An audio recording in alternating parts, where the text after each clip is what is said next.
Fala pessoal, nesse vídeo aqui vamos abordar um problema comum para quem terminou o curso de mergulho, está ganhando experiência e sente que seu ar está acabando mais rápido que os outros mergulhadores que estão na mesma operação ou que estão realizando o mesmo mergulho. Isso aí é um fator extremamente normal, vai se dever a condições da pouca experiência, tipo de pernada, equipamento, mas aqui nesse vídeo eu vou passar uma dica que vai lhe ajudar a corrigir esse problema, ou lhe ajudar em grande parte sobre isso aí. Então se você ficou curioso sobre esse assunto, curta, comente, compartilhe o vídeo e assista até o final, que eu vou deixar um exercício prático para que no próximo mergulho você já consiga ter um tempo maior de fundo comparável com os outros mergulhadores que já estão há mais tempo mergulhando que você.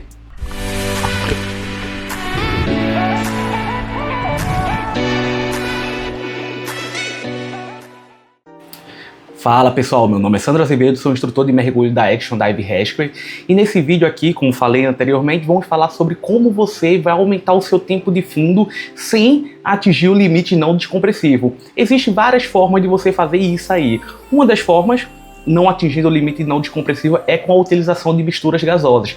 Tem um vídeo bem antigo que eu coloquei aqui falando sobre nitrox, que é uma especialidade de mergulho. Com ela, você vai poder passar mais tempo de fundo sem que você atinja o limite para você ter que fazer descompressão. Mas e quando o problema de você estar ficando pouco tempo debaixo d'água é outro? Por exemplo, o ar do teu cilindro está chegando na reserva antes dos demais mergulhadores. Isso pode ser algo inconveniente, porque você vai ver que tem muito a explorar determinado ponto. Pode ser um naufrágio, um paredão, mas por que o seu ar está acabando antes dos demais? Pode ser que você tenha alguns fatores que você tenha que melhorar, por exemplo, condicionamento físico, é um fator interessante. Talvez você está com equipamento que vai gerar menos arrasto debaixo d'água.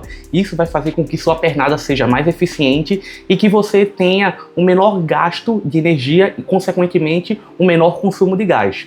Mas eu vou passar um bizu simples aqui agora, que é a utilização de mergulhos multiníveis. O que são mergulhos multiníveis? É quando você começa um mergulho explorando a parte mais profunda dele e você vai ganhando profundidade, ou seja, você vai ganhando alturas, indo para profundidades mais rasas para você poder aproveitar mais o mergulho. E qual a vantagem desse tipo de mergulho, desse perfil de fundo?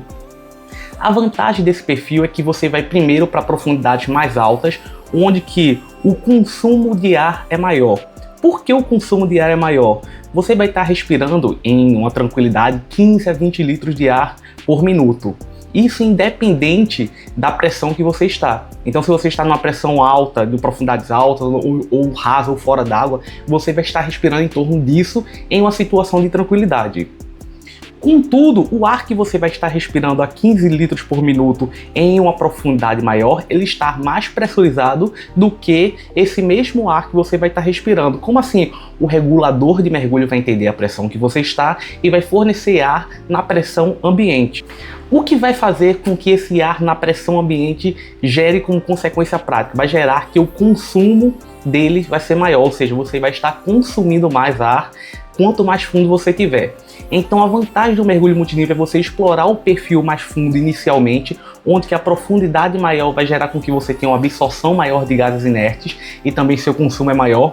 E quando você for chegando no final do mergulho, você vai fazendo um mergulho subindo. Ou seja, por exemplo, vamos colocar uma situação prática aqui. Você está mergulhando num naufrágio. Esse naufrágio você desce para a profundidade mais alta, mais próximo do costão, do chão, arrodeia o naufrágio, vendo as estruturas, as hélices, as âncoras do naufrágio, sobe alguns metros dando a volta, encontrando todos aqueles corais que estão presos nele, os peixes que estão no casco da embarcação. Quando você chegar na parte de cima, você já está vendo a parte superior do naufrágio. Nessa parte superior do naufrágio você vai ver as estruturas antigas, como as cabines, talvez você veja um pouco de mobília, sendo que você já está um pouco mais acima do mergulho. Consequentemente, você vai ter um consumo menor. O erro que eu vejo que muitos mergulhadores fazem é, eles descem o naufrágio e ficam o tempo todo naquela determinada profundidade, arrodeando onde está mais peixe, eles não se atentam a esse detalhe de perfil, e isso vai fazendo com que o consumo de ar deles seja maior. Recentemente fui mergulhar em Recife e foi o que justamente aconteceu. O pessoal foi de nitrox com a mistura gasosa, onde o limite não descompressivo para eles ficarem era maior, e eu fui com o ar comprimido. Quando chegou no mergulho lá, eles saíram antes de mim. Por quê? Porque eles ficaram em profundidades maiores, onde que o nitrox dava um tempo de fundo maior, contudo, eles não se atentaram à questão do consumo de gás. Então, quando você for planejar o mergulho, atente-se a esses dois fatores, que é o tempo de fundo, limite não descompressivo e o consumo do seu gás. Eu tenho outro vídeo que eu vou deixar aqui em algum momento aqui, para que vocês entendam como calcular quanto tempo de fundo eu vou ficar naquela determinada profundidade, tá certo? E agora vai a dica prática, como é que eu faço para planejar o meu mergulho multinível? Você pode fazer de uma forma brutal, com lápis, tabelas de mergulho, mas hoje os computadores de mergulho permitem que vocês façam isso em tempo automático. O que é que eu faço? Eu vou controlando a pressão do meu cilindro juntamente com os dados que o meu computador vai estar fornecendo.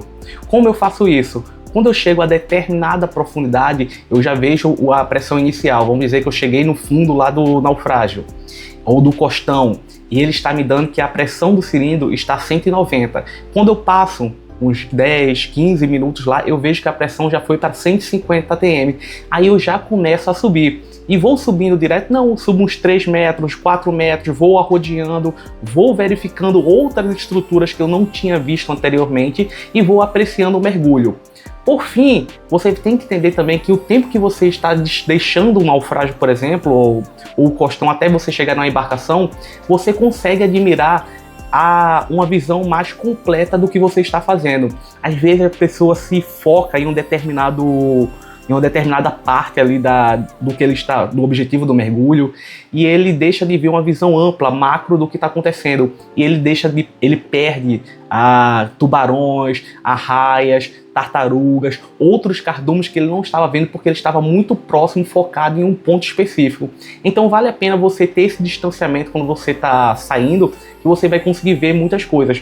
Eu já deixei de ver alguns cardumes e já vi outros cardumes por causa disso. Eu me lembro de um grupo de raias-chitas que teve em Angra dos Reis, que foi lindo isso aí. E eu só consegui ter esse momento porque eu me distanciei durante a subida. Não fiz uma subida imediata como o pessoal vai fazendo. Eu fui fazendo esses mergulhos multiníveis para ter uma visão macro do que estava acontecendo. Agora vamos lá, vamos deixar um desafio aqui para vocês que estão mergulhando, para vocês entenderem de forma prática como esse consumo vai melhorar quando você começar a fazer mergulhos multiníveis.